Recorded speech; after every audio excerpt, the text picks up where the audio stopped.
You know, I don't think I'm too far out of line to say that fairly universally, it doesn't really matter what kind of video gamer you are, everybody loves a free video game. Well, assuming it's a good free video game, which brings me to today's video. 10 mostly good video games that you will never have to spend a single dollar on. That wallet will not have to leave your pocket if you play these free games on your Nintendo Switch. Well, unless you really want to spend money on these games, but in most cases, I really don't recommend it. Earlier in the year, I did 10 of the best free games on Nintendo Switch, and since then, quite a few more have come out that deserve to be on that list. Now, I'm not gonna redo the whole list again, so make sure you go and watch that video if you want to see all of those. So instead, I have compiled all of the new really good ones. I've thrown in some really bad ones that you should avoid. Well, with all that said, how about we... nuts. There's something wrong with my Switch. Oh, I know what it is. I forgot my Satisfy grip. The reason why this grip is a must-have for the Switch, because it transforms the entire thing into feeling like just a really wide Pro Controller. You can't deny it's just so much more comfortable. But they don't just make a grip for the Switch, they also make a really cool white grip for the Switch Lite, which looks amazing. Not to mention, they also make cases for the Switch. This is my actual Switch case that I've been using for years now. It's almost freaking bulletproof. It might be bulletproof. I haven't tested it. All right. But this, ladies and gentlemen, I have been waiting like a week to open this. I'm so excited. It is the brand new limited edition. Look at that! Oh, wow, that's actually so much cooler than I... See you later. Oh, wow. And hey, it's almost Christmas. You're running out of days to buy a gift for someone. And trust me, one of these grips is gonna make that special someone in your life very happy this holiday season. They're already so cheap, and you get another 10% off if you use my code BeatEmUps10 at checkout. So if it gets to Christmas and you have no gift to give someone that loves their Switch, you really only have yourself to blame. I did the best I could to help you out. You have to take it from here. All right, bye. Oh, wait, no, not bye. I got a video to make. Okay, I want to leave my absolute favorite on this list today until the very end. So stick around to the very end to see that one. Don't just skip to it. I know you thought about it, but don't. Instead, the first game is actually a free game featuring one of Nintendo's most loved and adorable characters, Kirby. A free-to-play Kirby game? Huh? What was that noise? Super Kirby Clash is very simple. It's basically just a series of boss fights in different areas with minimal to no story. Every time you take down a boss, you unlock new gear, get new items thrown at you, and gain experience points. There's 4 different Kirby classes to choose from, each with their own movesets that do feel pretty different, and yeah, you basically just keep doing this. Boss fight after boss fight after boss fight. A little bit like a Kirby Monster Hunter game, where your real focus here is just a big fight with some friends. But I do miss the adventuring part of a game like Monster Hunter, or really even like Kirby. If you grind this game out and you patiently play the game in your free time whenever you have it, you might never have to spend any money on this game at all. But the in-game currency, gem apples, they will power you up super quickly. So I wouldn't say it's a pay-to-win game, I would say it's a pay if you're impatient game, which is most free-to-play games, honestly. There's a lot of options when it comes to playing with people too. You can have 4 people play on the one Switch, or 4 people play locally on 4 different Switches, or of course, online with 4 players. Super Kirby Clash, I mean, again, it's free, and it really is fun for what it is. It's fun enough. Well, if you really want to play a racing game on Switch, but you flat out refuse to pay for one, then Asphalt 9 is really your only option here. I usually don't vibe on racing games unless it's Mario Kart or something kart related. But dang it if this one doesn't at least look gorgeous. Both the car models and the tracks are really clean, vibrant, and pop really well. Just judging it purely on the visuals alone, I would never guess it was a free-to-play game. But then we start racing, and yeah, no, it's still really good. I can't honestly fault this game at all. The tracks are varied with branching paths and routes. The racing is on point. This game is fun. It controls great. Spins slamming into other cars and watching them get demolished in slow-mo as a result is super satisfying. Building up your nitro bar and blasting past the other cars is great. It's a very arcadey feeling racing game if you can't tell by, you know, all of this. that you're seeing on your screen right now. It just wants you to go fast and have fun. But you can also expect to spend money on this game if you want to be even faster. You can either grind this game out real slowly, which probably means losing a lot, which is just frustrating enough to make you want to spend some cash on the game, unfortunately. But they do have a car that's themed as a pair of Joy-Cons, so that's at least a couple of brownie points. It's a good game. Alright, yeah. I did promise you guys a couple of bad games on this list, but they are always fun to laugh at, I guess. The first one is Angry Bunnies. As I loaded up this game for the very first time, I was immediately terrified by a few things. One, the music. Are these supposed to be cute bunnies? Because these two on the left here are straight up giving me nightmares. Let's just move on. All right, so you hit the play button on Angry Bunnies here and you get to select a level. All the other levels are of course grayed out. It takes you to the eShop if you try to click on one, and yep, they're all $2 each if you wanna. Let's go ahead and pick the one level we can play, and yep. It's Angry Birds. I don't know, man. Aren't bunnies supposed to be cute? Oh, and there's no music while you play this game, by the way. No, it's just a really, really obnoxiously loud gust of wind sound effect.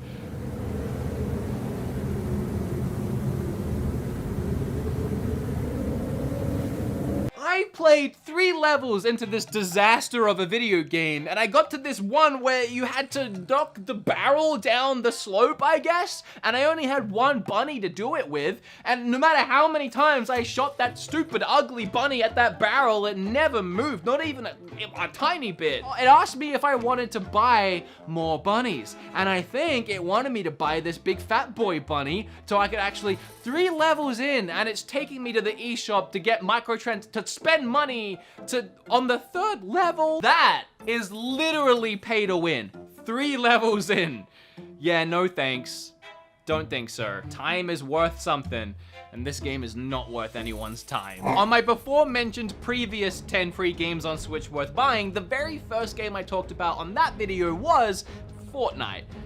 I know, but I couldn't not mention it. Well, since then, a Fortnite clone has released called Realm Royale, and I actually prefer it. I'm not saying it's a better game, Fortnite fans watching this video, it's just my personal preference over the two. It's developed by Hi-Rez Studios, who have already made a bunch of free games on Switch, including ones in that last video, like Smite, and another game that I can't remember right now. And love or hate Hi-Rez's games, they all look incredible on Switch, and Realm Royale is no different. But speaking of differences, here is the biggest ones between this game and Fortnite. I would say the big one is abilities. Each character class starts with a different ability, like a dodge roll or invisibility, or even just being able to fly in short bursts. Probably my favorite one. Then as you play and explore, you'll find more abilities, each with a different ranking. Just like in games like Fortnite, they can be ranked from common to epic, and the better ranking the ability, the more effective or longer lasting it will be. There's also forges around the map, and I really like this element too. You collect little diamond gem things as you play, from chests, or enemies drop them when you kill them, if you can kill them. And you can take these diamond gem things to the forge, and you can craft things like better weapons, better items, health potions. Oh, and another big hilarious difference is when you die, you don't die immediately. For some reason, you get turned into a big cartoon chicken, and I mean, it's stupid, I know, but I kind of love it. You're in this form for about 10 to 15 seconds, and if your opponent can't finish you off in that time, you get another chance. You come back to life, and you can turn the tables. Oh, and there's no building? Microtransactions are handled the same way as games like Fortnite, where you have a tier ranking thing, where as you level up, you get rewards, and if you want to get more rewards, you can pay for a battle pass. You never have to spend $1 on these games. If you do, it doesn't help you. It just makes you look cooler, get stupid dances, which I almost did, but I'm not going to because I don't need the gifts.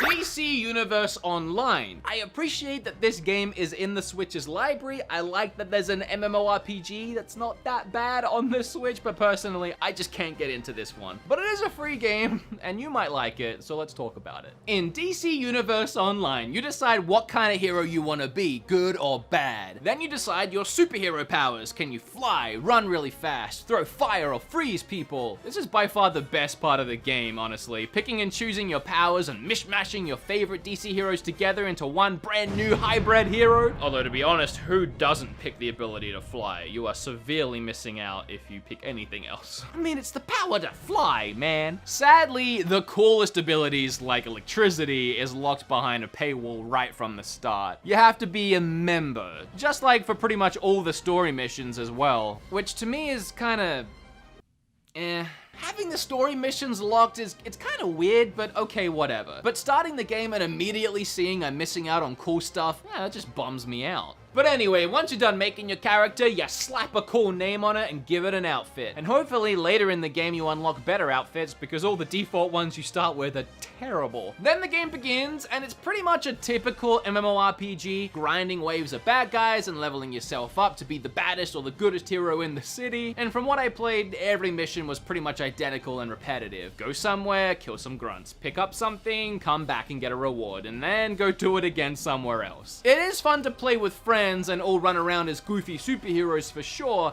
just absolutely do not play this game on your own. Okay, if I said with a really neutral face, the next game is Gems of War, would you assume I like this game or I'm gonna hate this game?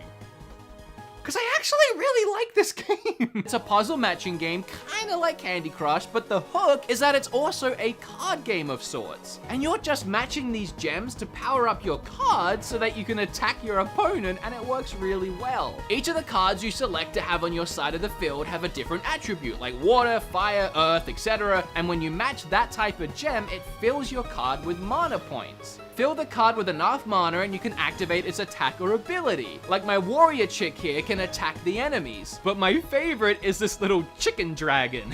He does a little baby fire attack when you power him up, but afterwards he can like evolve into a huge dragon and it changes his type and abilities. There's a lot of cool cards you can discover just like this one and mix and match which ones you want to use to your playstyle and level up in your desired mastery of the elements. I really do like it. Now I looked online at a few reviews for this game to see if anyone else was actually talking about it positively. A lot of people seem to think that it's very much pay to win. But if you're like me and just want to blast through the story and not take it too seriously because it's just a free puzzle matching game, I think it's a lot of fun. I pretty much refuse to spend money on any free video game though, so why do I feel like this next one is gonna have some huge cult fan following and I'm just gonna get raked over the coals for this? Oni Girl? Immediately as you load up the game, you see something that I can't even show on my PG family-friendly channel. Sort of tells you what kind of game we're in for, so let me go ahead and blur that bad boy out. Oni Girl is a MMORPG, I think, from what I managed to play. For some reason, everything looks like it's been super stretched out and I can't fix it. There's an option to switch between A graphics or B graphics, but I honestly can't tell a difference. Also, the game uses a cursor like a PC game, which, okay. It's really friggin' hard to control it. Like, right here, I am trying so hard to hit that friggin' X up there. It's not like it's a small target, but oh my gosh, I just can't do it. It either overshoots or snaps back down when I hit the button. Oh my gosh, it's so frustrating. Why have a cursor? The game plays both bad and fine. You press the right bumper to attack, you can switch between a few different weapons using the D-pad, and you get to be confused by everything plastered all over the screen while you're trying to play. The text is so small you can't read any of it anyway, so it's just there for funsies, I suppose. There's about 30 or 40 hours in the main story, so you can look forward to constant frame rate drops all the way down to about 5. The game crashed on me about, I don't know, 4 times. Okay, if I can dial it back for a second, and I'm being honest when I say this, as far as an MMORPG game goes, it's not bad. And maybe it might even be worth checking out on PC or somewhere else that's not the Switch. Unfortunately, this is just a terrible version. Finally, Hearthstone has arrived on Switch. Is something I really hope I can say one day because I love that game. Lightseekers is on Switch. It's another card game. It's also free. It's no Hearthstone, but it's actually really fun. Much of the game is as you would expect, with different deck types filled with spells and monsters. You know, your usual. The game itself is played a little differently to other card games though. Each turn you're given 2 action points. You can use one to play a card or even use both your points at once to play a stronger card. Any action points you don't spend at the end of your turn result in you drawing a card, which might seem annoying. You've used your cards and now you can't even get any more, but most of the cards you play have lasting effects on the battlefield. Active cards get turned to the left on each turn, and whatever number or symbol is in the top left corner once turned will have an effect, such as damage or healing. Now, where do you spend money in this game? Well, to buy new cards, decks, or booster packs. And I am really okay with this method of microtransaction in games like this. In fact, I kinda love it. Reason being, when I was a little youngster, I was heavy into Yu-Gi-Oh! And Magic. All my friends and I were, and every weekend we'd drive 40 minutes down to the city of Adelaide, go to the card shop, and buy just so many booster packs and cards and decks. So I'm more than okay with an online card game utilizing the same system. And what gives Lightseekers an extra edge is that it's actually a real-life card game as well. In fact, Kim and I played it on the channel a couple years ago. So if you do have any real physical cards from a Lightseekers deck, you can actually use an app to scan them into your game and use them on your Switch. That's really cool, I like that. For some reason, sometimes I'm just a terrible human being, and in the last video I made like this, there was a little gag at the end where I said, as we all know, Nintendo just announced that Super Nintendo, GameCube games, and Game Boy Advance games are on the way to Switch or something like that. It was a stupid joke. However, now, at least I was only like 2/3 lying, because since then, Super Nintendo games have actually dropped on the Switch. I know it's kind of a cop-out to use this as one of the free games on the list, but I couldn't not mention it at the same time, because, well, for starters, the comment section wouldn't let me hear the end of it. But also, if it ain't the best free game on Switch, I don't know what is. I mean, you load it up and there's like 20 more free games inside it. Whatever, you got Link's Awakening, Kirby's Dream Land, Yoshi's Island 2, Star Fox, I'm pretty sure Super Metroid's in here. Yes, it is. That's amazing. Okay, this one is for sure my favorite game on this video, and it is one of the most quality free games I have ever played, period. Like, it's literally all the way up there. It's called Dauntless, and you may have heard of this. Depending on when I release this video, the game might even be out. I don't even have a release date yet. In fact, as of recording this, I am under such strict embargo, I am not allowed to even tell anyone I have the game. It feels weird. It feels like I shouldn't even be talking about it right now. I mean, Kim can hear me. Is that breaking embargo? But I've been playing this game all friggin' day. So Dauntless is made by Epic Games, the same creator of games like Fortnite. But before, I know there might be a stigma there, but Dauntless is a whole nother thing. Actually, it's a Monster Hunter-like game. You start with your created character. You can choose between a bunch of different weapon varieties like lance or dual wielding or a giant hammer or a sword or whatever it is you want to use. Go out into these levels, you take down these giant creatures, these monsters, these beasts. You harvest them for their pieces, you get loot from them. You also pick up other things in the world while you're there, and then once your mission is completed, you go back to your base, and then you use all of that stuff to upgrade your items, get better armor, get better weapons, and so on. And of course, you can battle these beasts with up to 3 other players, 4 people total, just like in Monster Hunter games. The more difficult the beast, the more people you're going to want to bring on the hunt with you, and you're also going to make sure you prepare. You learn about that creature before you go out and battle it, and you equip yourself with the right items and abilities. Battling these giant creatures, it isn't something that's over in just a couple minutes. The fights last. You really have to chip away and work down their health, and it's really rewarding once you land that last hit and take it down. And I want to clarify a couple things here. For one, I ain't getting paid. I am free to say whatever I want about this game. In fact, I don't even have to say anything about this game. I can be all like, thanks Nintendo, wasn't for me, see you later. But I really wanted to talk about it because I really like like it. I think it looks really clean and crisp. Microtransactions are handled the way that I like. With the battle pass, everything is cosmetic. I think a lot of you guys are really gonna enjoy this one. If you're a fan of Monster Hunter, and Monster Hunter and Nintendo usually go hand in hand, it's just kind of nice to have this as an option as well. And then you can try this one out for free. I actually had a lot of fun making this video. So I hope this video helped you discover some fun free games to play, and if not, I hope you just had a good time watching it. If you did, I'd really appreciate it if you hit the like button. You really should be doing that anyway if you haven't done it yet. And hey, flip all over that subscribe button. And hey, before you leave this video, don't forget to clicky-clack on that link down below and buy yourself a Satisfyer grip. And I mean, I saved you all this money with free Switch games. You don't have to buy any games, so buy a grip to play the games. Makes perfect sense. Ow.